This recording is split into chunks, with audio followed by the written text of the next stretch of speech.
Bonjour les amis, j'espère que vous allez bien, que vous êtes en bonne santé et que vous êtes bénis dans tout ce que vous faites, Bezrat Hashem, et que vous illuminez votre foyer, votre entourage par votre Gdusha. Nous sommes aujourd'hui 17 Tammuz, le Ta'anit du 17 Tammuz, une date très très importante et qui inaugure aussi une partie du calendrier le plus triste de l'histoire du peuple juif, mais qui revêt un caractère très très important pour les Chachamim en ce qui concerne l'observance des lois en rapport avec les 3 semaines qui commencent dès aujourd'hui, 17 Tammuz. Et nous allons donc dédier ces paroles de Torah, la Torah des femmes, la Torah des femmes qui continuent à étudier envers et contre tout, qui continuent à se mettre, à rester en contact et à se mettre au courant de ce qui se passe dans la paracha de la semaine, parce que le rabbi nous enseigne que la paracha de la semaine, c'est la paracha de notre semaine, comme dit Loan Mourazaken, c'est le temps, c'est vivre avec son temps, et tous les messages qui y sont cachés à l'intérieur, entre les lignes blanches, au-dessous des lignes noires et les lignes blanches. Tous ces messages-là, ce sont des perles précieuses qui font que nous vivons d'une autre manière nos semaines, nos journées, sous un éclairage complètement différent et avec une bénédiction beaucoup plus accrue que si nous n'étions au courant de rien et si nous n'apprenions rien. Alors, je vais dédier ces paroles de Torah pour l'élévation de l'âme de Yoshua ben Simcha ben Saïd, pour l'élévation de l'âme de Yekutiel ben Mesaoud, Simcha bat Mazal Tov et Yaakov ben Shalom. La suite des deux audios que j'ai fait la semaine dernière, Baruch Hashem, la fin, donc elle était dans Parashat Balak, mais je l'ai volontairement coupée pour ne pas en parler parce que c'était une honte pour les Béné Israël ce qui s'est passé. Les Béné Israël sont prêts à rentrer en Israël et donc ils ont besoin de vêtements. Ben oui, on fait des achats avant un voyage et on a besoin de vêtements. Pourquoi ils ont besoin de vêtements maintenant? Ils n'en avaient pas avant? Ben non, ils en avaient, mais c'était toujours les mêmes. Pourquoi? Parce que c'était un des Nissim qui était dans le désert, qu'ils n'avaient pas besoin de changement. Les vêtements grandissaient avec eux, c'était un pressing automatique, ils se nettoyaient tout seuls de la poussière du désert, des taches, etc. Donc ils avaient les mêmes vêtements qui évoluaient avec eux, la même nourriture, la manne, etc. Tout ça, ça faisait partie du désert. Et des miracles du désert, pardon. Et donc, là, ils vont rentrer en Eretz Israël. On a dit la semaine dernière qu'il y a, ça y est, nous sommes à la dernière année, la 40e année. Et Myriam est morte, Aaron est mort, et Moshe reste tout seul avec le peuple, sans famille. C'est fini, il a plus ses pères, entre guillemets, fondateurs qui étaient sa sœur et son frère. Il est tout seul, il apprend aussi qu'il ne va pas tarder à partir aussi, il ne va pas tarder à mourir. Et donc, c'est ce qui fait que nous savons dans la chronologie historique que nous sommes à la 40e année et que les derniers moments de Moshe Rabbeinu sur terre se résument à cette paracha-là, Pinchas, Matotmas et tout le Chumash Dvarim. Et le Chumash Dvarim, de maintenant jusqu'au Chumash Dvarim, il y aura que quelques mois qui se seront écoulés, que quelques mois depuis le mois de Av jusqu'au mois de Adar prochain. Puisque lui, il va mourir Zain Adar. Donc il n'y aura que quelques mois qui auront commencé à la mort de Myriam, c'est-à-dire le 10 Nissan, Rosh Chodesh Av, qui a suivi la mort d'Aaron, qui est mort Rosh Chodesh Av, et qui Moshe Rabbeinu mourra le Zain Adar. Donc tout ça, ça a été le passage de quelques mois. Au niveau de la chronologie, c'est important qu'on sache où on en est dans l'histoire. Donc les ministres vont rentrer, ils ont besoin de vêtements. Pourquoi maintenant ils ont besoin de vêtements? Pourquoi maintenant ils vont faire les magasins?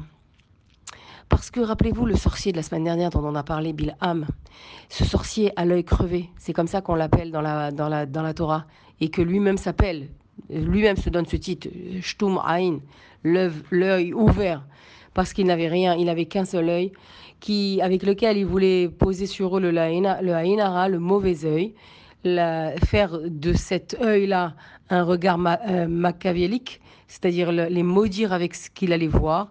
Et rappelez-vous qu'on avait appris que la paracha le dit.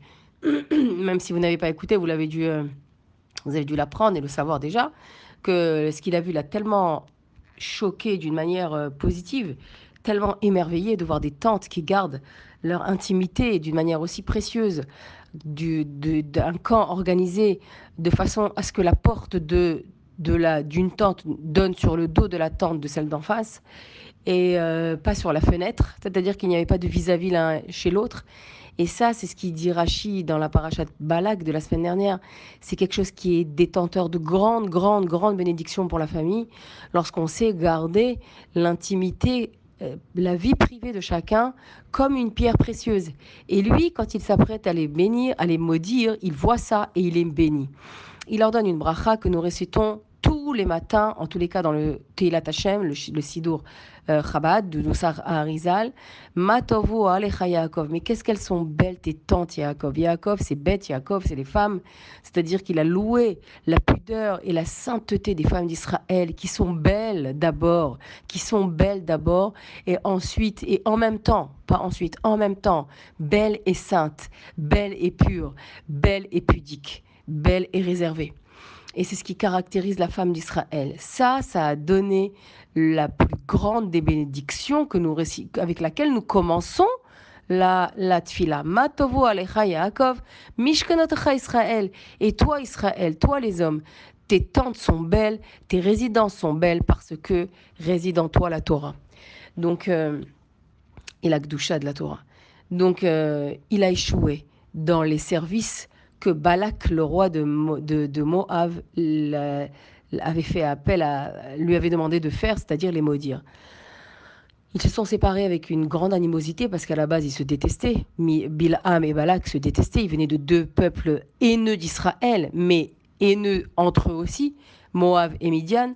Et ils se sont séparés donc d'une manière vraiment... avec des propos, tu vaux rien, de toute façon, je t'ai payé, t'es pas capable de les maudire, donc t'es pas un vrai sorcier, etc. Chacun est retourné vers son chemin, mais les Chachamim nous livrent un détail qui n'est pas dans le texte. Les Chachamim nous disent que Bilham, face à l'échec qu'il vient de faire, c'est-à-dire il les a bénis, et pas une fois, par trois fois il les a bénis, le Ham Israël, avant de partir, il donne un conseil à Balak. Et il lui dit, regarde, j'ai pas pu les bénir. J'ai pas pu les maudire, c'est vrai, je les ai bénis à la place de les maudire. Mais il y a une chose que je peux te dire, c'est que leur Dieu a en horreur la débauche. L'immoralité, l'adultère. C'est quelque chose, le zima, on appelle ça dans la Mishnah le zima. C'est-à-dire que tout ce qui va porter à des actes immoraux et des actes de dépravation personnelle. Alors Bilham, il dit à Balak, leur Dieu a en horreur ça. Fais-les fauter dans ça. Naturellement, d'eux-mêmes, ils auront la malédiction de leur Dieu. Et c'est ce qui va se passer. Et par quoi s'est passé il a écouté son conseil. Et par quoi s'est passé ce plan-là, ce piège, pour piéger la pureté des familles juives par les vêtements. Leur besoin d'acheter des vêtements. Alors ils vont rentrer en Eretz Israël. Encore une fois, les femmes ne sont pas concernées. Elles n'ont pas été concernées en aucune histoire et aucun événement honteux de leur séjour dans le désert. Les femmes, elles sont restées légales d'elles-mêmes dès l'instant où elles sont sorties d'Égypte jusqu'au moment où elles vont rentrer en Eretz Israël. Et ça, c'est waouh! Et ça, c'est vraiment magnifique. Et on va voir les mots que Dieu va dire sur ces femmes-là qui sont dans la paracha. Et il n'y en a pas une, il n'y en a pas deux, il y en a 5. Les hommes se promènent. Où ça? À Shittim.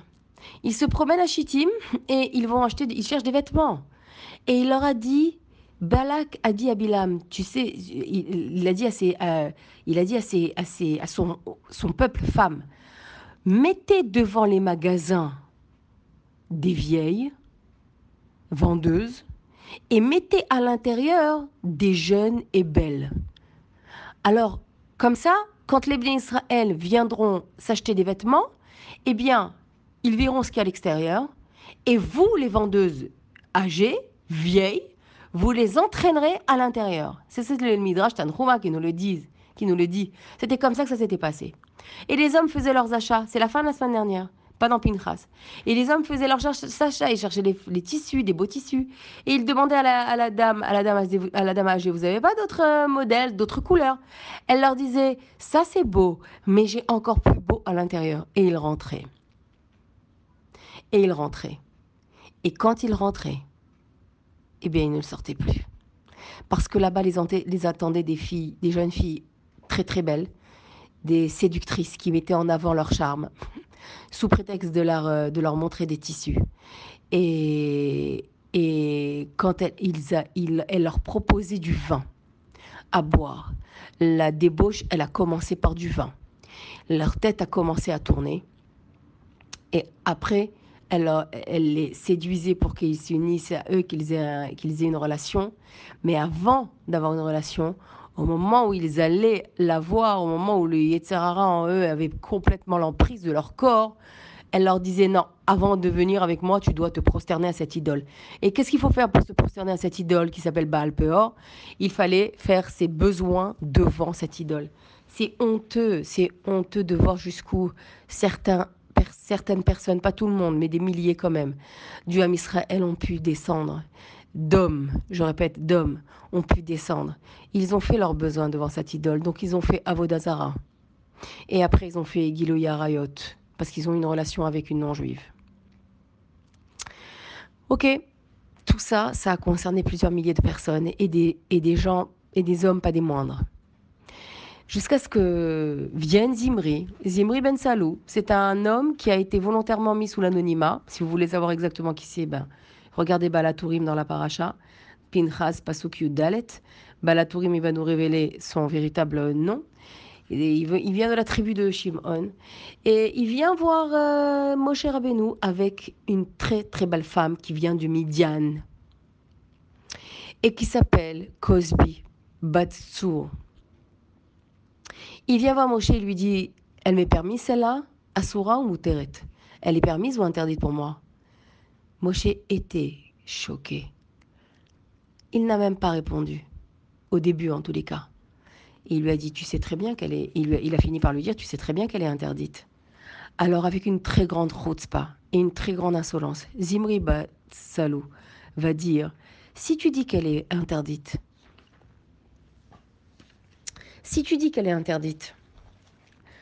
toi tu t'es bien marié avec Tzipora. Tzipora, elle vient de Midian. Alors, pourquoi tu t'es marié avec Tzipora? Et, sans attendre la réponse, il s'en va avec elle aux yeux de tous, sous la tente. Qui est à côté de lui? Pinchas.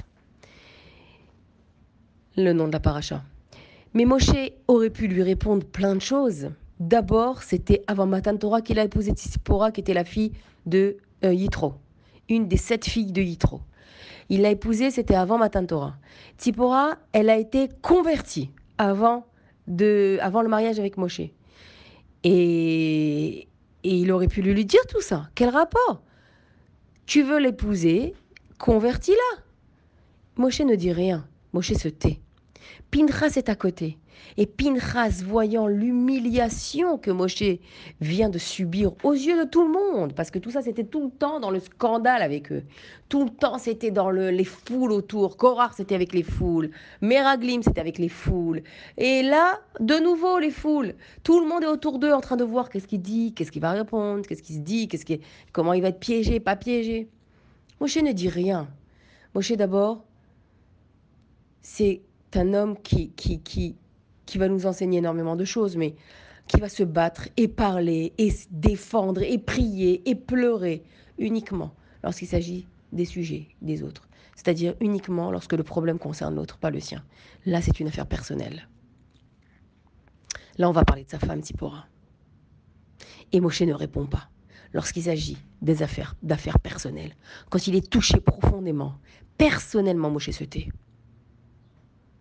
C'est comme ça qu'il est.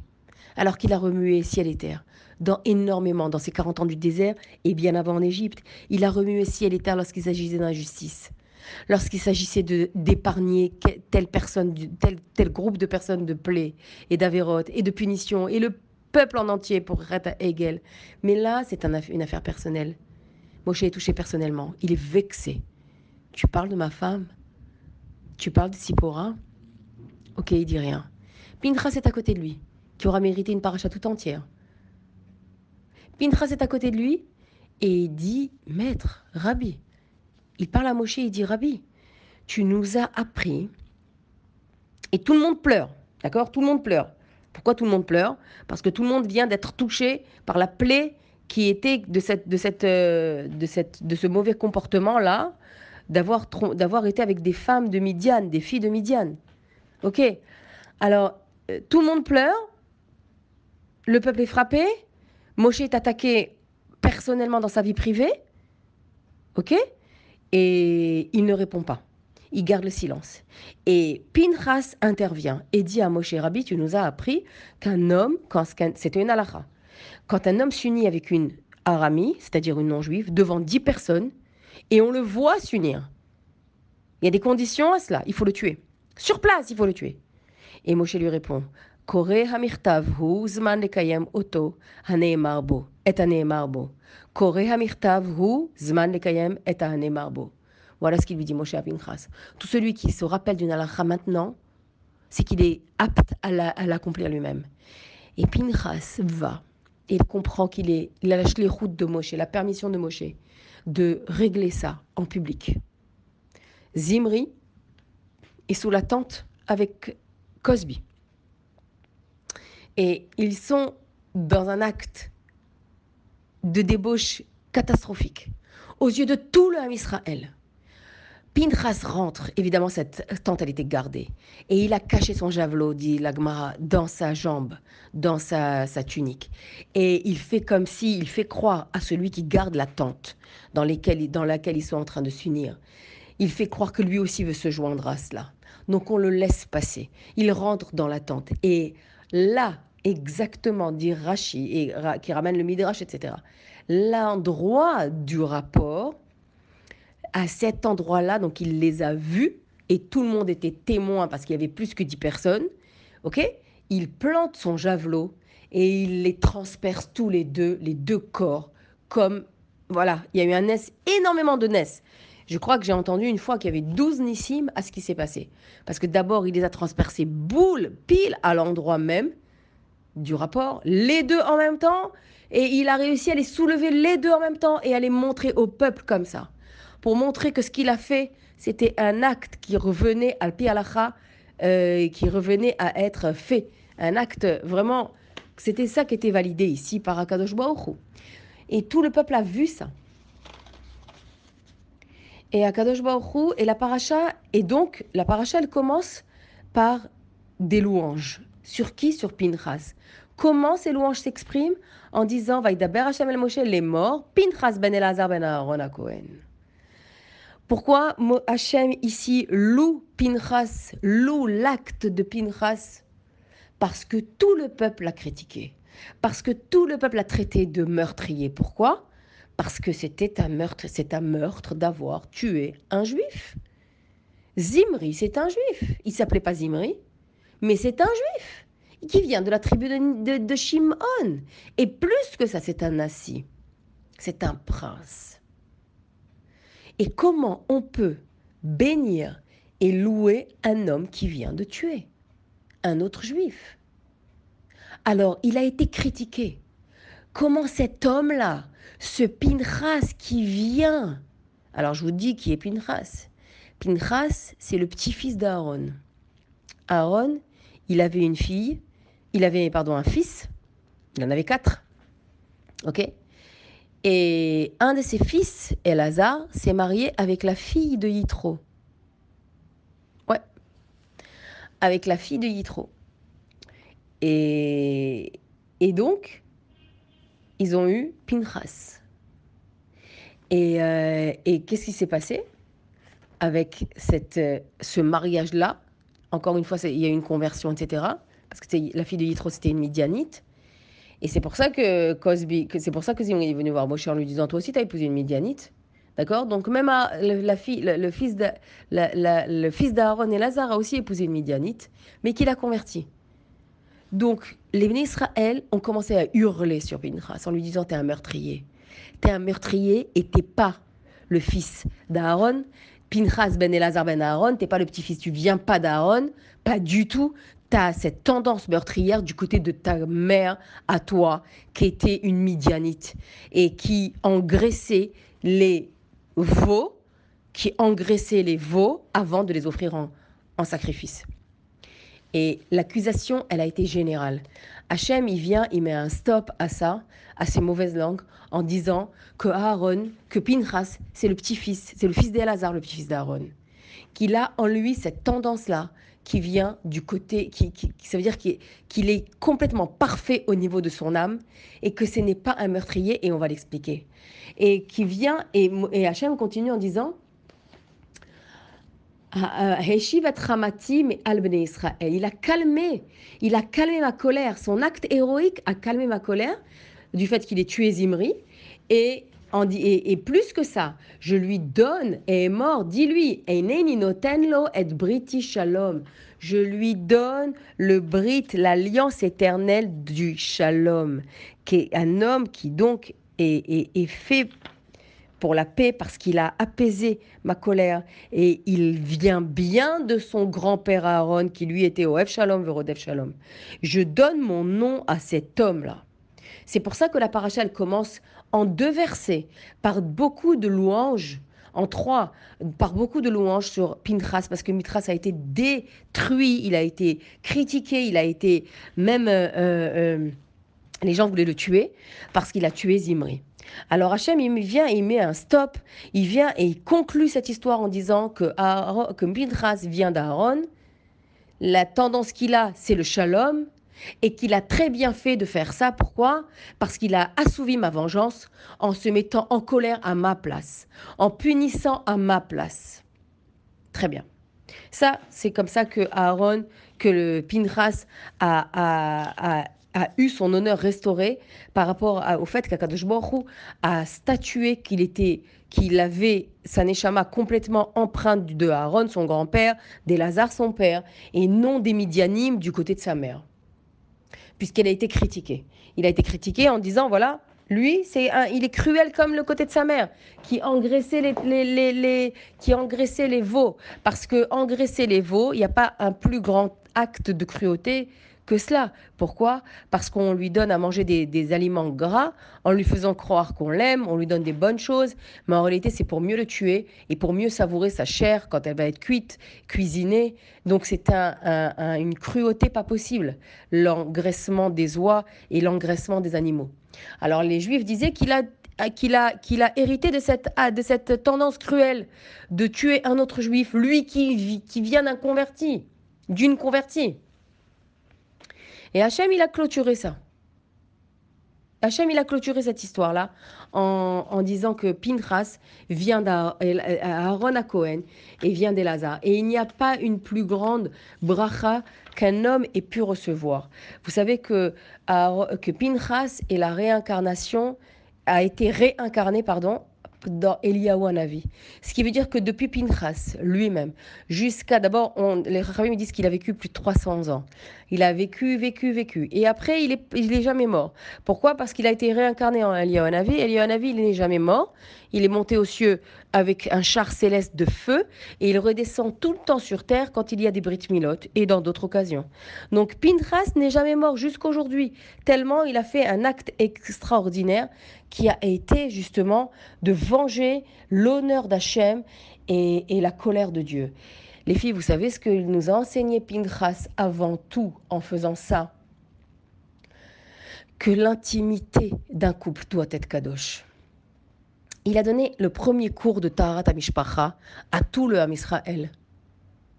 Que l'intimité d'un couple juif, c'est la plus grande des Gdusha. Les femmes, elles le savent déjà, puisque Bilham n'a pas eu le choix de les bénir en voyant leur tente organisée d'une manière tellement sainte et pudique et réservée. Quand une femme, elle va au mikvé, personne ne doit être au courant, si ce n'est son mari.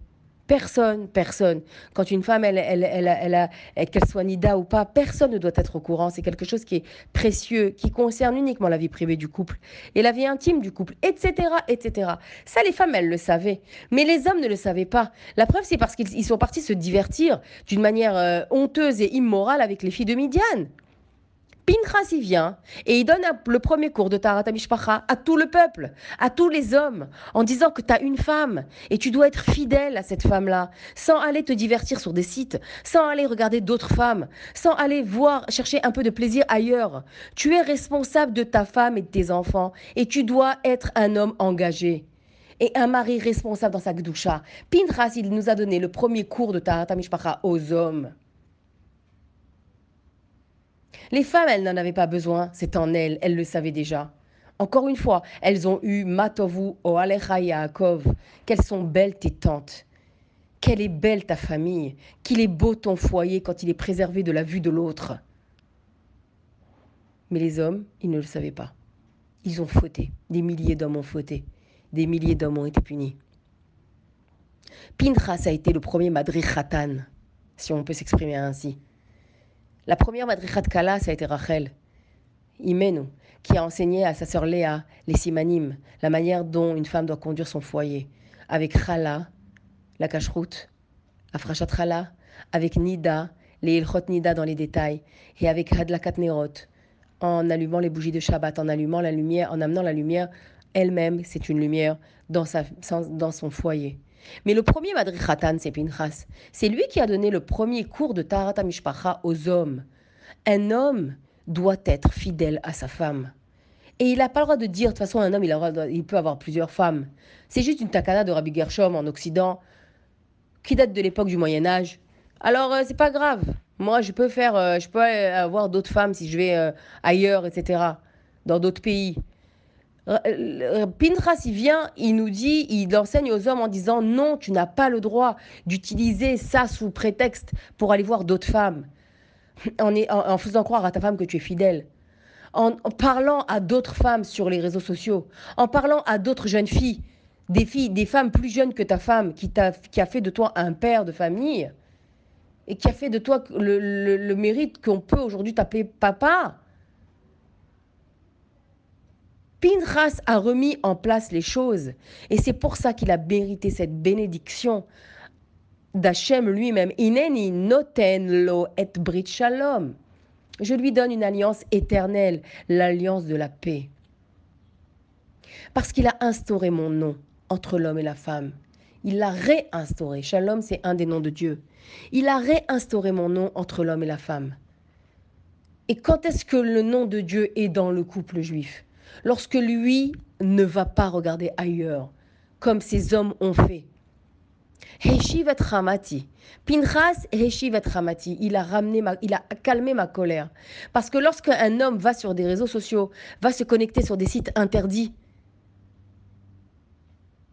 gravement interdits, en pensant que personne ne le voit et que sa femme lui fait confiance et qu'elle ne se doute de rien. Alors tout simplement, il est en train d'amener la colère de Dieu dans lui-même, dans son foyer. Et si c'est pas maintenant, ça va pas tarder à éclater. Parce que finalement, tout finit par se savoir. Et ça, c'est très grave. Et c'est très, très, très grave. Ça va, on rigole, la voiture, la secrétaire, le travail, les réseaux sociaux, des relations, c'est juste virtuel, etc. Ces parachiotes-là de Balak et de Pinchas nous enseignent la Gdoucha du Ham Israël, la Gdoucha du foyer juif, la fidélité de l'homme. On parle beaucoup de fidélité de la femme, c'est vrai, mais on ne parle pas assez de la fidélité de l'homme. On ne parle pas assez de l'engagement que l'homme a vis-à-vis de sa femme. Elle doit lui donner du kavod, elle doit le respecter, elle doit faire ça, elle doit faire ci, elle doit... Et toi, qu'est-ce que tu fais pour elle? Qu'est-ce que toi tu fais vis-à-vis d'elle? Tu crois que parce qu'elle ne te voit pas, alors c'est permis que tu ailles dans des réseaux sociaux, interdits, et que tu aies depuis des mois et des mois et des mois des relations virtuelles, juste des échanges amoureux avec une autre femme? Tu crois que c'est permis ça? Elle a confiance en toi. Et quand tu rentres à la maison, tu fais un sourire et tu embrasses tes enfants comme si qu'il ne s'est rien passé. Et tu te dis, qu'est-ce que ça peut faire? C'est pas grave, c'est bon. De toute façon, entre elle et moi, il n'y a presque plus rien. Et alors, s'il n'y a presque plus rien, ça te donne le droit d'aller ailleurs? Et le courage de régler ton problème avec ta femme, avec celle avec qui tu es passé sous la roupa. Vous allez vous demander pourquoi je m'insurge tellement de ce sujet-là. des hommes qui vont voir ailleurs.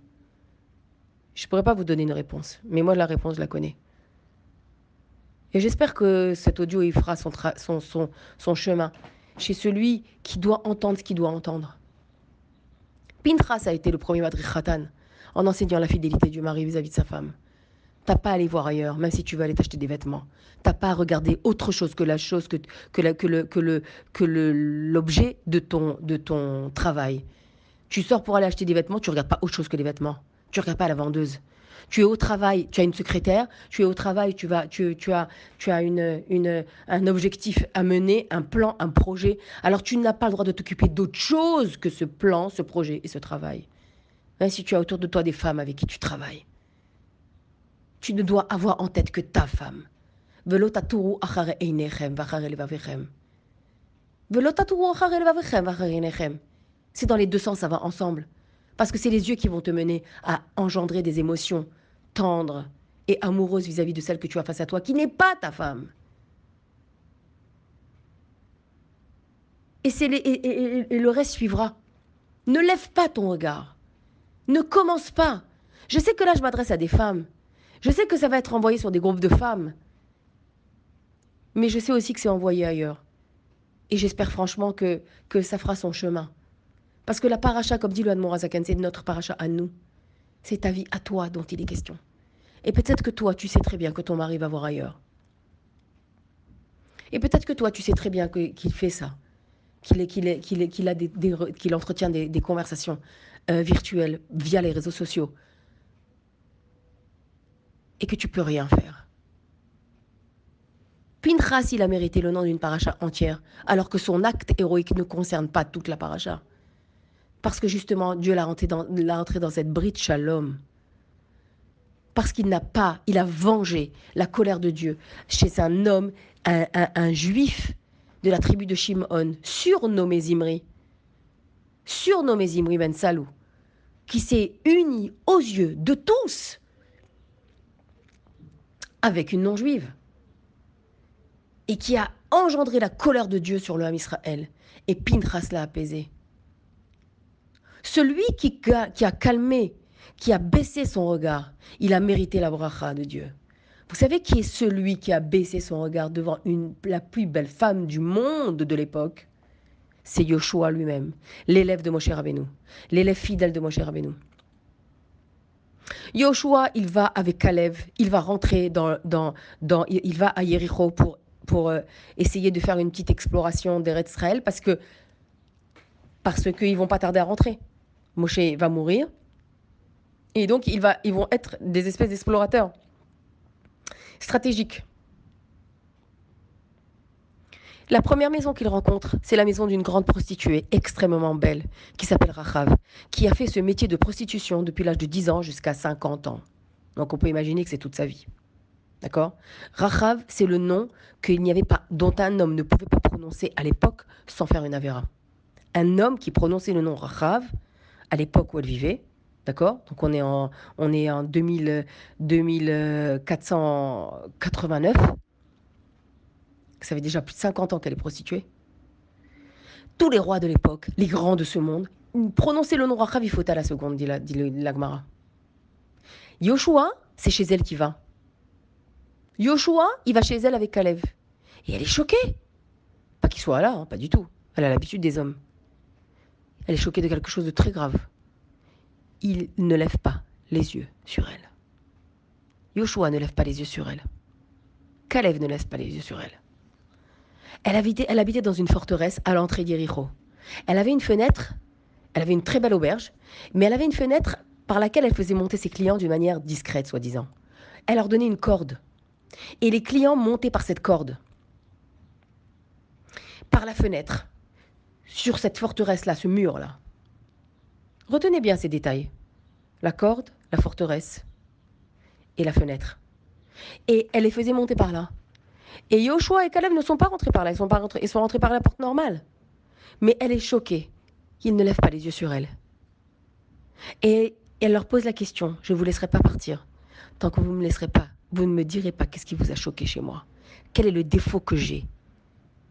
Elle qui était une femme très très très belle, elle a été humiliée de ça.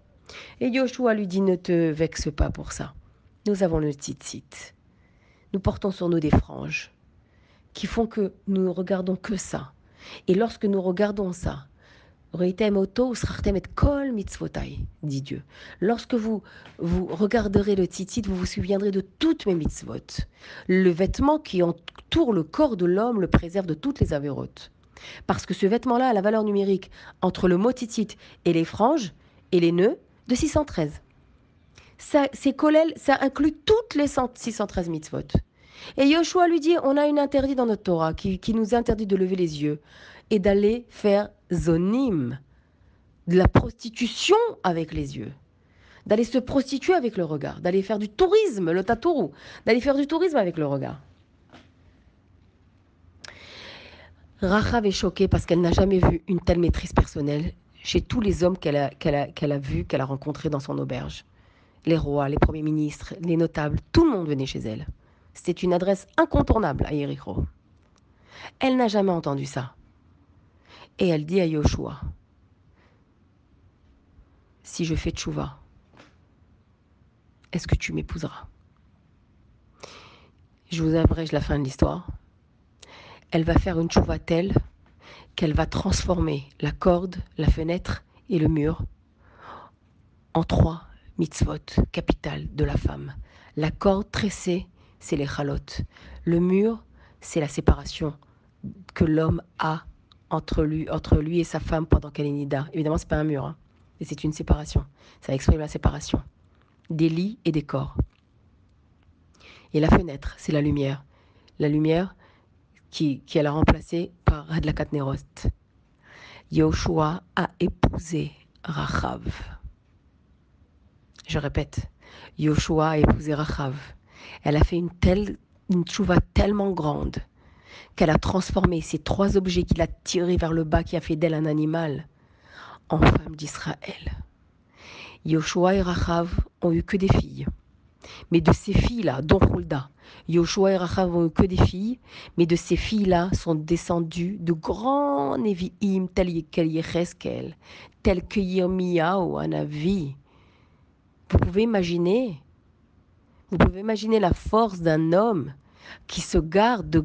Ok, c'était Yoshua, c'était le fils de l'élève de Moshe, d'accord, mais quand même, le fait qu'il se soit gardé, il a mérité. Il a épousé Rachav, et le fait de sa tchouva géante, Rachav, elle a épousé l'élève le plus fidèle de Moshe Rabbeinu, Yehoshua ben Nun. Pinchas y vient et il enseigne tout ça à ses hommes. Il leur dit, vous avez tous trompé votre femme. Vous avez tous trompé vos épouses, vous qui avez fauté. Et toi, Zimri, tu l'as fait aux yeux de tous. Et il l'a tué. Pourquoi c'est pas un meurtrier? Pourquoi c'est pas un meurtrier? Parce que si c'était un meurtrier, si les gens y râlaient, alors si c'était un meurtrier, il fallait le tuer. Il a le digne de Rotzer. Maintenant, si c'est pas un meurtrier, pourquoi tu râles? Pourquoi vous râlez en disant, ah oui, il est cruel comme sa grand-mère? Pourquoi? La question, le rabbi y répond. Mais avant de répondre, de vous apporter la question du rabbi sur cette sikha-là, qui est Chelek, qui se trouve dans Chelek, je vous donne la référence. Bon, je vais la retrouver parce que je l'ai notée, c'est sûr. Je vous dirai quand je la retrouverai. Eh bien, le din de Rotzear, c'est un din c'est un criminel. Donc un criminel, il faut le tuer. C'est comme ça, la Torah le dit. Maintenant, pourquoi Pinchas n'y rentrait pas dans cette logique, dans cette halachot? Parce qu'il y a une halacha qui dit que si tu vois une personne s'unir, avoir une relation en public avec une non-juive, en public, ça veut dire 10 personnes, et les surprendre pendant l'acte, c'est une mitzvah de les tuer. Et c'est exactement ce qui se passait. Donc Pinchas n'a pas eu le din de Rotzear, de criminel, parce qu'il avait le droit de le tuer, par rapport au fait qu'ils ont fait ça en public. C'était pas en public, c'était dans une tente, mais tout le monde les a vus à l'intérieur. Il y avait des gens à l'intérieur. Et également, c'était avec une non-juive, et donc il les a surpris pendant l'acte. Donc il avait le droit, et leur critique n'était pas fondée. Mais maintenant, pourquoi les critiquer? Pourquoi quand même les critiquer? Pourquoi quand même les gens ont critiqué Pinchas? Parce que Le problème n'était pas ce qu'il avait fait parce qu'Al Pi Halacha, il devait le faire. Ok. Le problème était pourquoi lui. Pourquoi lui, Pinchas, qui vient d'une convertie, a fait cet acte-là. Et il n'y avait que la convertie qui ressortait. Il n'y avait que son Yirous non-juif qui ressortait du côté de sa mère. Ils n'ont pas parlé du côté du père qui était Aaron et Lazare, le grand-père et le père, d'accord? Non, ils ont parlé de la mère. Ils ont ressorti ça en disant comment un converti peut maintenant se mêler et tuer un des nôtres. Et si c'était un criminel, il fallait le tuer. Et si c'était pas un criminel, les critiques ne servent à rien. Et surtout que Dieu, il a ici clôturé l'histoire en disant non, non, oubliez le côté non-juif de Pinchas. Regardez que le côté juif. Cohen, Aaron à Cohen, c'était son tafkid, c'était le shalom. Et lui a ramené le shalom dans le peuple d'Israël. Il a apaisé ma colère. Et donc, c'était pour ça qu'il le critiquait. En disant comment est-ce possible que toi, le petit-fils d'une non-juive, tu aies pu réaliser un acte aussi héroïque? Ça revenait normalement à un Yirous complètement juif. Complètement. Un de nous, pas toi. Donc le problème de la critique qui est ici au début de la paracha, ramené par Rashi, il n'est pas sur l'acte lui-même, c'était un prétexte, il est sur la personne lui-même. Et Akadosh Baruch Hu lui a donné Brit Shalom, et donc il l'a rendu éternel. Et par rapport à cela, il a fermé la bouche à toutes les accusations cruelles qu'il a reçues en le traitant de cruel lui-même. Et dans cette paracha-là également, je répète, c'était le premier cours de Taharat HaMishpacha des hommes. Pourquoi pas des femmes? Parce que les femmes n'en avaient pas besoin. Et justement, des femmes, on va en parler. Dans la paracha est mentionné 5 femmes. 5 femmes avec leur Yirous également. Les 5 filles de Tzlofrad. Tzlofrad, Ben Hefer, Ben Gilad, Ben Makir, Ben Menaché, les Mishpechot Menaché, Ben Yosef. Elles sont de la descendance de Yosef, mais on va ramener leur aïeul Yosef. Et on va faire toute la lignée. Comme si que quand on mentionnait ton nom, on disait le nom de ton père, de ton grand-père, arrière-grand-père, arrière-arrière-grand-père. Ça va, tu peux t'arrêter à mon père, ça suffit. Pourquoi tu as besoin de ramener 5, 6 générations? Trop beau de ramener Yosef ici. Comment elles s'appelaient ces 5 filles-là? Machla, Noah, Chagla, Milka et Tirza. 5 filles de Tzlofrad qui venaient de la tribu de Yosef. Et par rapport à leur demande, on va comprendre pourquoi Yosef fait partie du Passouk. Pourquoi il était important de ramener Yosef.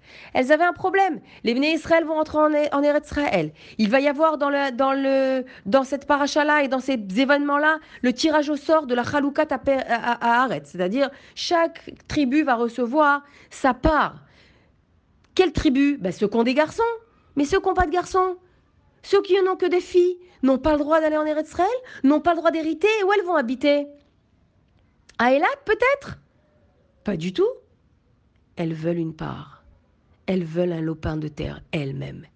Et elles viennent, les 5. Écoutez ça, comment c'est beau. Mais comment c'est beau. Elles viennent, les 5. Vatikarvna benot Tzlofrad. Elles s'approchent, les 5, de Moshe Rabbeinu. Excuse-moi, elles viennent en yichidout avec Moshe. Elles viennent en yichidout avec Moshe. Pourquoi? Parce qu'elles ont évalué tout le problème. Elles l'ont tourné dans tous les sens et elles ont réalisé que leur problématique n'était pas répondue dans la Torah. Qu'elles connaissaient pas il n'y avait pas de loi pour elles. Un père qui n'a pas de fils, qui a que des filles, il n'a pas de terre en Eretz Israël, il n'a pas de part. C'est pas possible. On veut aussi Eretz Israël, nous. Qu'est-ce que ça veut dire? Tout le monde va hériter sauf nous. Notre père n'aura pas de part. Ici, c'est Tzlofrad. Pourquoi? Parce qu'il n'a pas eu de fils. Et alors? Celui qui a que des filles, il compte pas? Regardez comment c'est beau. Elles s'approchent de Moshe Rabbeinu, dans la tente. Elles sont reçues en yichidout. Et si elles se sont arrivées là, c'est qu'elles ont demandé d'abord à tous les chefs des 1000, des 100, etc., de tout ce que Yitro il a donné comme Etza conseil à Moshe de mettre en place. Et ils ne savaient pas. Ils ont dit non, on ne sait pas, on ne sait pas. Donc elles vont voir Moshe. Et elles leur disent toute la chose suivante. Vata amodna lifne Moshe velifne Elazar Cohen velifne hanesiim vechol haeda. Je vous ai dit, dans le désert, tout ce qui se passait, c'était en public. C'était voilà, c'était l'affaire, c'était le statut du jour. Elles se tiennent debout devant Moshe Rabbeinu et Moshe, il est devant il est devant Elazar et devant les Nessi'im et toute l'assemblée, Petach Ohel Moed, à l'entrée de Ohel Moed, ok? Et elle commence à parler. L'aîné commence à parler, des 5. Avinu met bamidbar, notre père est mort. והוא לא היה בתוך העדה הנועדים על השם בעדת קורח. Mais attends, Moshe, je vais te donner un détail qui est très important. Notre père ne faisait pas partie des morts de Korach. Hein. C'est pas quelqu'un qui a cherché des histoires. C'est pas quelqu'un qui a voulu prendre ta place, d'accord? Qui bechet omet. Il est mort à cause de son péché. Il a fait un péché. Ok, il n'est pas mentionné ici. Ubanim lo hayulo. Et il n'avait pas de garçon. Il n'a eu que des filles. Voilà, nous 5, on est devant toi. Et elles avancent en disant Lama yegra Shem Avinu mitoch mishparto ki en lo ben. Pourquoi nous aurions le nom de notre père qui ne serait pas mentionné en héritage dans la terre d'Israël? Tout ça pourquoi? Parce qu'il n'a pas eu de fils. Tna lanu achuza betor ache avinu. Donne-nous une part de terre parmi tous les frères de notre père. Donne-nous, nous on veut avoir. On n'est pas des garçons, on est des filles, c'est vrai. Mais on va avoir une part quand même. Et voilà qu'elles ont apporté ce cas halachique devant Moshe, dont Moshe, les filles, ne savaient pas la réponse. Et vous savez pourquoi ils ne savaient pas la réponse, Moshe? Alors qu'il connaissait tout. Mais je ne vous le dirai pas pourquoi. Parce que j'aime pas cette réponse. Ok. Moshe ne sait pas la réponse. Alors Moshe va consulter Akadosh Baruch Hu. Vayomer Pasukva, Vayomer Hashem, El Moshe les morts. Et voilà ce que dit Hashem à Moshe. Et c'est ce que cette parole a dit à toutes les femmes d'Israël. Ken benot Tzlofrad dovrot. Les filles de Tzlofrad parlent bien. Ken, elles ont raison, elles sont justes. Elles ont raison de réclamer un nachala, un héritage. Elles ont raison de réclamer une part en Eretz Israël. Elles ont raison. Alors maintenant, Moshe, je vais t'apprendre la halakha en ce qui concerne un père qui n'a pas de fils et qui a que des filles. Eh bien, un père qui n'a... Et là, Hachem va donner tout le cas halachique. Un père qui n'a pas de fils, il a que des filles, eh bien ça viendra, ça sera chez l'héritage, ça sera chez les neveux, les frères du père. S'il n'a pas de frère, eh bien ça sera, voilà, il va donner tous les cas à l'Afrique qui sont dans la paracha. Mais je comprends pas, pourquoi, c'est quoi cette histoire-là? Ces 5 femmes qui ont émis une halakha? Mais comment c'est beau? 5 femmes qui ont amené une nouvelle halakha dans le peuple d'Israël. Pourquoi? Parce qu'elles rêvaient. Parce qu'elles ont rêvé. Et elles ont dit la maïgra. Quoi? Nous, on va être privés de quelque chose. Nous, les filles d'Israël, on va être privés de quelque chose. Pourquoi je dis des filles? Parce que c'était des filles. Et c'était des vieilles filles. La plus jeune avait au moins 40 ans. Logique, puisque leur père, il est mort il y a 39 ans. Tzlofrad, il est mort à la deuxième année après la sortie d'Égypte. Il y a 30 ans qui sont passés. Il y a 39 ans qui sont passés. Donc la plus jeune, elle avait au moins 40 ans. On va dire que la plus jeune, elle est née, mais la plus âgée, Chachamim disent qu'elle avait 65 ans. C'était toutes des filles célibataires. Mais c'était des filles qui rêvaient. C'était des filles qui rêvaient à quoi? Qui rêvaient à avoir une part en Eretz Israël. Qui rêvaient à avoir quelque chose qui était inatteignable. Qui était à avoir quelque chose qui ne leur était même pas destiné. Pourquoi? Parce qu'elles n'avaient pas de frères. Alors elles auraient pu tout simplement se dire ben tant pis, ça nous concerne pas, ça nous revient pas, c'est pas notre mazal. Ben non, elles n'ont pas dit ça. Les filles de Tzlofrad, elles ont retourné le problème. Entre elles déjà. Vous savez pourquoi elles l'ont fait entre elles? Parce que c'était des Neshim Chachamot, comme dit Rashi, et pas que Rashi. La Tourim, Siftei Chachamim, elles étaient des femmes intelligentes. Pourquoi? Je vous montre. Voilà. Balatourim, elles étaient des femmes chez Hayum les Hot Ruach Elokim. Elles étaient remplies d'esprit de Dieu. Vechachamot. Et intelligentes, sages. Et pourquoi? Parce qu'elles étaient des Darshaniot. Rien, comment c'est beau, mais mazé. Elles étaient des Darshaniot. Elles consultaient. Elle demandait, elle cherchait à comprendre, elle voulait savoir. C'était pas des filles idiotes, des familles idiotes qui disaient ah ok bah c'est comme ça, bah d'accord ok tant pis je laisse tomber ou bien bah, tant pis c'est pas grave. Mais non, elle creusait, elle voulait savoir, elle voulait elle aussi recevoir la bracha, elle voulait elle aussi rêver et toucher concrètement leurs rêves de leurs mains. Et ça c'est magnifique. C'est ce qu'il dit le Balatourim, Chachamot, Chachmaniot et Darshaniot ayu. Quelle est la femme intelligente? Mais c'est celle qui ne se contente pas de ce qu'elle a. Ah oui, mais ça vient contredire la Mishnah. Mais la Mishnah ne vient pas te dire de te contenter de ce que tu as en pleurant sur ce qui te manque. Contente-toi de ce que tu as, Baruch Hashem. Regarde ce que tu as. On en a parlé plein de fois. On en a parlé plein de fois. Concentre-toi sur le verre à moitié plein. Regarde le positif. Regarde la lumière qui est dans ce rocher qui t'entoure. Remercie Hachem pour tout ce qu'il t'a donné. Mais qui a dit qu'il faut rester comme ça? Bien sûr, c'est la première étape. Mais sois une darshanite. Creuse. Pourquoi j'ai pas ça? Pourquoi je reste dans la même situation? Pourquoi moi j'ai pas le droit de rêver? Pourquoi j'ai pas le droit d'avoir la concrétisation matérielle de mes rêves? Le rabbi il a toujours dit Hatov aniglé, vanir vaniglé. Un bien concret qu'on peut voir de nos yeux, pas qu'on peut rester dans l'imaginaire. Et ça c'est extraordinaire. Ces filles-là, les Benot Slofrad, Noah, Chogla, je l'ai dit en détail, je l'ai dit dans le désordre d'Afka parce qu'elles sont renommées dans la paracha dans le désordre. Pourquoi? Parce qu'elles étaient toutes des tzadkaniyot, des chachmaniyot du même niveau. Il n'y avait pas une plus que l'autre. La plus jeune, la plus vieille, la plus âgée, elles étaient, celle du milieu, la cadette, toutes du même niveau. Machla, Noah, Chogla, Milka et Tirza, c'était des filles qui étaient intelligentes et qui ne se contentaient pas de leur lot. On est toutes célibataires. Mais bien sûr, on est célibataire, mais on ne veut pas n'importe qui. C'est pas parce qu'on a 40 ans qu'on doit épouser le premier venu. Ça va pas ou quoi? Elles étaient darchanites. Elles venaient voir Moshe Rabbeinu et Moshe, on veut des mazals qui nous conviennent. On est des filles intelligentes, on ne peut pas se marier avec n'importe qui. On rêve d'un homme comme ça. Et toi, tu te dis, t'as 40 ans, qui c'est qui va te vouloir à 40 ans? Toi, tu te dis, t'as 30 ans, qui est-ce qui va te vouloir à 30 ans? Tu viens de telle famille, qui est-ce qui va vouloir une telle famille? Les Bnot Slofrad, elles viennent nous apprendre que tu n'as pas le droit de réfléchir comme ça. Et tu dois dire la maïgra. Pourquoi moi je serais diminuée de quelque chose? Pourquoi moi je serais privée de ça?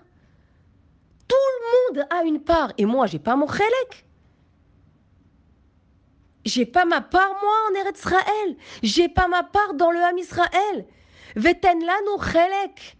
Betoratecha, donne-nous ta part. On dit 3 fois par jour dans la Mida, Kadosh Baruch Hu. Veten chelkeinu, donne-nous notre part. Je veux une part, Hachem. Je ne me contente pas de celle que tu m'as donnée. Ezeu ashira samer bechelko. Oui, Baruch Hachem, ce que tu m'as donné, merci Hachem. Pour tout ce que tu m'as donné jusqu'à maintenant. Mais je veux embellir mon chelek. Je veux augmenter ma part. Je ne veux pas me contenter de ce que tu m'as donné. Je te remercie, mais je veux encore et encore. Je veux être mariée, même si j'ai 45 ans, comme la plus jeune qui avait 45 ans. Je veux avoir des enfants. Je veux construire un baït. Je veux rêver, je veux m'imaginer. Mais je ne veux pas juste que ça reste au niveau du rêve. Je m'imagine en robe blanche, mais je vais l'être. Parce que je te dis et je te crie, la maïgra. Pourquoi moi je suis privée? Et pourquoi moi je dois être bradée? Pourquoi moi je dois être banalisée? Elles viennent voir Moshe Rabbeinu Petach Oel Moed et elle lui dit, on veut un mazal, on veut un chelek, on veut une part en Eretz Israël et on veut fonder une famille, Moshe notre maître. Mais on ne veut pas être bradé. On ne mérite pas n'importe qui. Ah ouais, hein, ça choque, hein, quand on entend ça, ça choque. Pourquoi? Parce que c'est l'homme qui d'habitude dit ça. C'est le khatan, le futur khatan qui dit ça. Moi, j'ai une fourchette de jeunes filles. Je peux choisir, non, pas celle-là, non, pas celle-là, celle-là. Mais elle, une jeune fille, elle est beaucoup plus simple dans ses attentes. Pourquoi? Parce qu'elle dit, bon, Baruch Hashem, moi, il me convient, il me plaît, il a des bonnes qualités, c'est bon. Parce que tu sais qu'il n'y en a pas beaucoup. Mais lui, il ne se permet pas ça. Lui, c'est lui qui dit ça d'habitude. Eh ben non. Les filles de Slofrad, elles font exactement comme ça. On veut pas n'importe qui. On a l'âge qu'on a, mais on n'est pas bradé. Je suis désolée. On est des Darchaniotes, on est des Harmoniotes. Et toutes les filles d'Israël sont comme ça. Toutes les filles d'Israël sont comme ça. Et je voudrais que ce soit entendu des jeunes filles d'Israël aussi. Tu n'as pas à te brader par rapport à l'âge que tu as. Tu connais tes qualités. Donc tu viens devant Akadosh Baruch Hu et tu lui cries, et tu lui pleures, et tu lui pries d'un cœur entier, en le remerciant de tout ce qu'il t'a donné jusqu'à maintenant. Mais tu lui dis, Lama Yigra, pourquoi je suis privée, moi? Pourquoi? Et c'est ce qu'elles ont fait. Alors vous voulez savoir comment elles ont fini, ces 5-là? 5 célibataires magnifiques, des femmes extraordinaires. Elles étaient des chachmaniot, vous savez ce que ça veut dire, des chachamot et chachmaniot. Elles étaient d'abord intelligentes, mais des grandes connaisseuses de Torah. Elles étaient cultivées, elles connaissaient Torah, les halachot, tout. Ça fait peur aux hommes, ça. Attends, j'ai pas envie qu'elles soient plus intelligentes que moi, hein, c'est bon. Hein. Moi, j'ai fait que yeshiva, entre guillemets. Elle est architecte, je sais pas quoi. Ou bien elle a fait maths sup, maths spé. Elle est carriériste. Moi, je viens que de l'Agmara, alors qu'il a rien compris. L'Agmara, ça enterre tout ça, mais bon. Ça enterre toutes les carrières qu'il puisse avoir. Mais lui, il peut avoir un complexe. Non. Je veux pas. Elle est trop cultivée pour moi. Eh bien, les Benot Slofrad, elles étaient cultivées. Elles connaissaient Torah, les halachot, toutes les halachot, si bien qu'elles sont venues voir Moshe en lui disant « Attends, on a étudié toute la Torah, on a vu toutes les halachot, mais notre cas, il n'est pas porté dans la Torah. Comment c'est possible une chose pareille? La maïgra, pourquoi nous, on est privés ?» Moshe dit « C'est vrai. Oh, c'est vrai. La Torah, elle ne parle pas de vous. Elle ne parle pas d'un cas d'une famille où il n'y a pas de fils. Comment c'est possible une chose pareille ?» Des femmes ont amené une nouvelle halakha dans la Torah. Elle est dans la suite de leur pasouk, des psukim. Elle commence à partir de ce moment-là. Ve'el bene Israël tedaber les morts, ish ki yamud ben, un homme qui meurt sans fils, pasoukret, jusqu'à la fin du pasouk Yud Aleph. C'est une nouvelle halakha qui est venue dans la Torah dans le cas où un homme n'a pas de fils. Il n'a que des filles. Grâce à qui? À des femmes. Tu peux comprendre qu'elle savait tout. Quand le Balatori mettait qu'elles étaient chachamot et chachmaniot, il savait de quoi il parlait. Elle ne pouvait pas se marier avec le premier imbécile venu. Elles ont gagné. Tout d'abord, elles ont eu un chélek en Eretz Israël. Tout d'abord. Et le nom de leur père, Slofrad, a vécu à travers cela. Les Benot Slofrad ont eu un chélek. Et elles se sont toutes mariées avec des hommes vertueux, de leur niveau social, intellectuel et spirituel. Elles ont gagné. Qu'est-ce qu'elle vient nous apprendre maintenant? Regardez comme le Admor Azakan, il a raison. Regardez comme il a raison. La paracha, c'est ta paracha. Si tu veux obtenir quelque chose, c'est dans tes mains. C'est pas dans les mains de personne, même pas de Moshe Rabbeinu. C'est dans tes mains à toi. Si tu veux obtenir quelque chose, la maïgra, pourquoi tu es privé et tu acceptes d'être privé? Pourquoi tu continues dans cette situation-là? Les Benot Slofrad viennent nous apprendre que, que elles voulaient le meilleur et elles ont obtenu le meilleur. Les Benot Slofrad, elles viennent nous apprendre que celui qui rêve et veut obtenir la réalisation de son rêve, il l'aura. Et une nouvelle halakha a été émise dans la Torah grâce à elle. C'est incroyable, une chose pareille. Les filles de Slofrad, si elles étaient devant moi, je les aurais embrassées chacune. Et sans masque. Tellement elles nous apprennent des choses. Ces 5 vieilles filles. Ces 5 vieilles filles qui ont le mérite d'avoir eu de Dieu le sceau de dire Ken Benot Slofrad Dovrot. Elles parlent juste ces filles-là. Moshe allait écrire une nouvelle loi pour elles. Et grâce à elles. Machla, Noah, Chogla, Milka, Tirza. Merci. Vous nous avez appris tellement de choses. Vous nous avez enseigné qu'on peut rêver Et même si on n'est plus à un âge de rêve, on peut rêver et on peut s'imaginer et on doit tout faire pour le concrétiser. Et vous nous avez montré, les bnotes de Tzlofrad, vous nous avez montré qu'on gagne, qu'on peut gagner, comme vous avez gagné. Et au niveau spirituel, parce que vous avez instauré une nouvelle loi dans la Torah, que même Moshe n'avait pas pensé. Et au niveau, et qu'il ne savait pas. Ok, qu'il ne savait pas, il aurait pu savoir. Il a dû consulter Dieu. Et au niveau du niveau spirituel d'une femme, qu'une femme doit être rachama, une femme, elle doit être darshanite, c'est-à-dire elle doit creuser les choses, elle doit les comprendre et se battre contre les situations qu'elle vit et refuser les situations dans lesquelles elle n'est pas contente. Elle doit se battre pour avoir encore mieux. Comment elle se bat? Elles nous ont appris à venir devant le Nassi Ador qui, lui, ne savait pas et à consulter Dieu. Et du fait qu'elles ont consulté Dieu et elles se sont battues, elles n'ont pas baissé les bras, elles ont creusé jusqu'à amener leur cas devant le maître du monde, au point que le maître du monde ait dit Ken Dovrot Benot Slofrad. Vous avez raison, mes enfants. Vous avez raison, mes enfants. Et je vais mettre une nouvelle halakha pour vous. Et je vais vous donner un mazal. Et je vais vous donner une chelek dans Eretz Israël. C'est extraordinaire.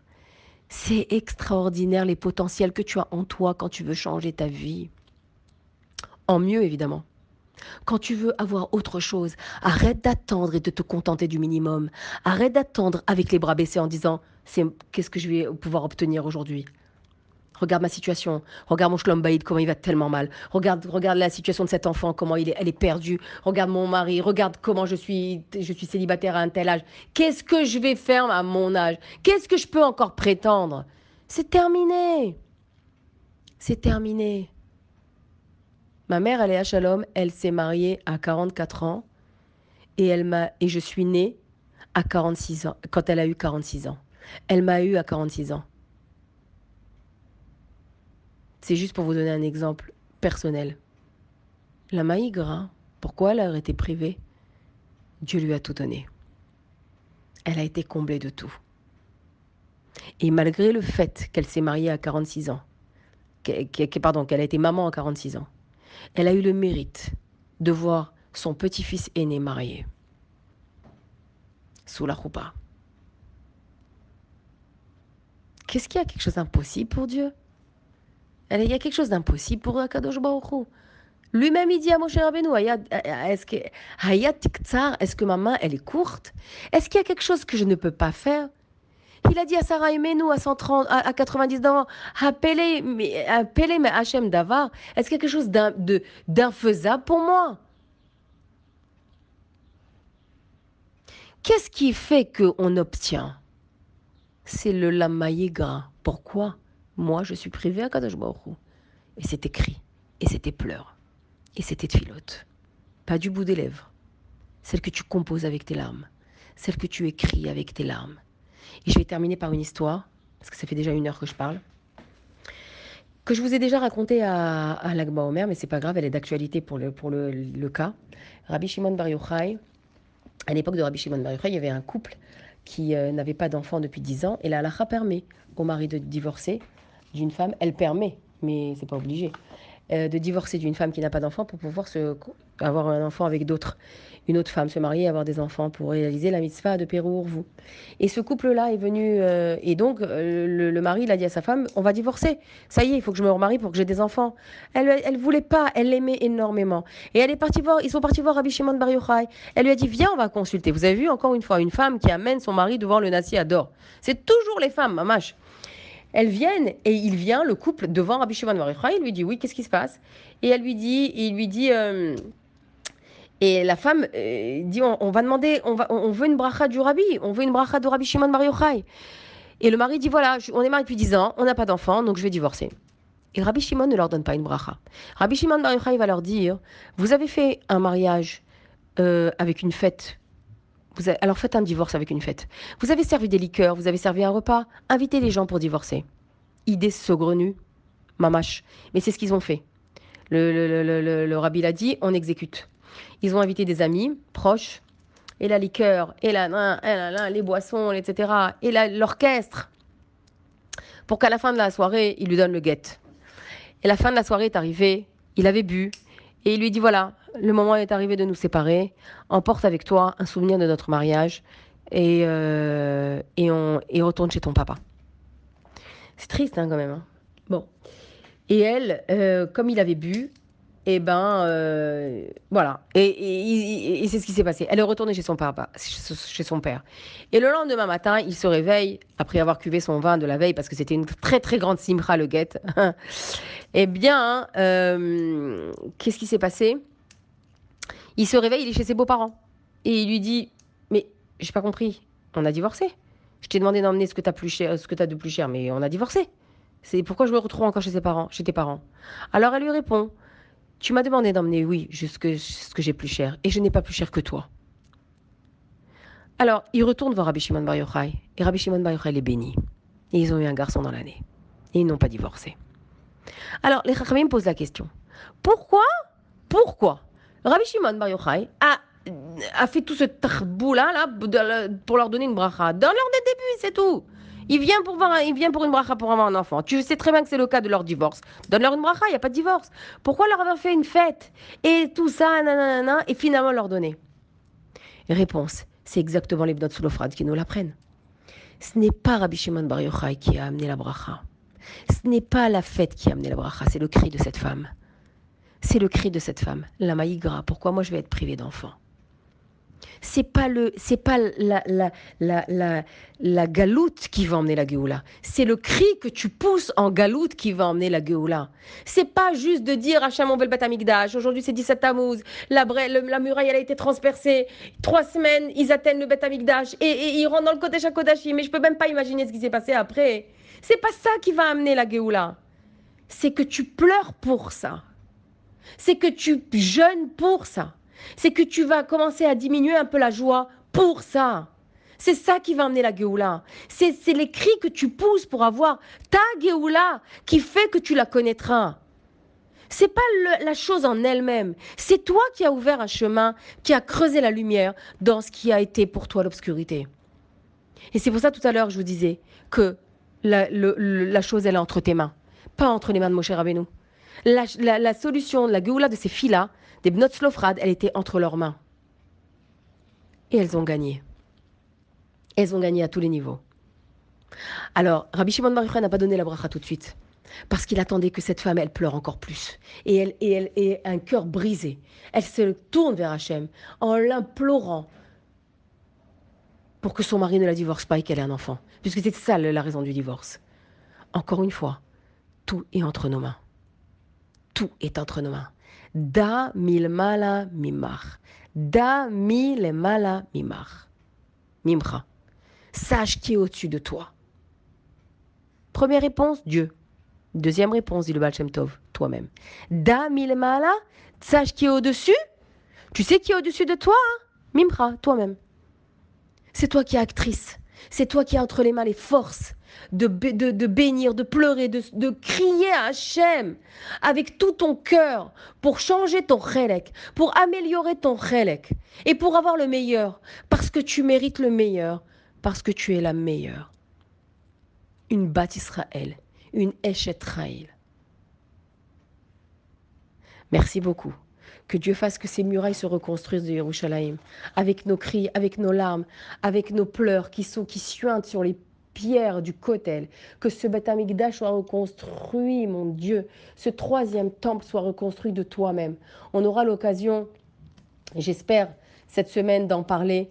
Et j'espère que le Beth Amikdash sera reconstruit. Et on aura, oui, l'occasion d'en parler du Beth Amikdash construit, du Binyan Habayit, et pas du Chorban Habayit. Bezrat Hashem, B'siyata Dishmaya, que nous voyons de nos yeux de chair ce troisième temple descendre des mains de Dieu lui-même, reconstruit pour l'éternité, avec Mashiach, dans cette période de Géoula, Shlema, Bimera, Veyameno, Amen. Shabbat Shalom Umvorach.